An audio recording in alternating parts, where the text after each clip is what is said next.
والذی نفس محمد بیده، قسم به آن ذاتی که جان محمد در دست اوست، لخلوف فم الصائم اطیب عند الله یوم القیامه من ریح المسک، بوی دهان شخص روزدار از بوی میسک، مشک به زبان تاجیکی، یعنی از همه قیمت بهاترین عطر مشک حساب می شود و خوشبوی ترین خوشبویی ها.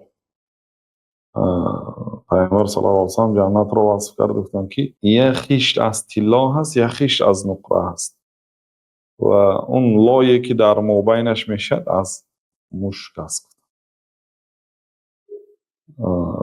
یعنی اون شریچی که بین خیشتی طلایی و خیشتی نقرگی میشد یا بین خیشت ها میشد، اون عبارت از مشک است. بوی دهان روزدار روز قیامت در نزد الله تعالی، در دنیا نه، روز قیامت در نزد الله تعالی از بوی مشک دیده خوشبوی تر است. بوی دهان روزدار به این معنا که اگرچه مثلا روزدار دندانهایش را شسته است، تازه است، ولی از سبب طولانی طعام نخوردن از معده بوی میبراید و آن بوی آمده به دهان میزند و بوی دهان تغییر مییابد. انا همان بوی بعضی ها مسواک نکند در روزه گفتین، وقتی که میگیم برای چی؟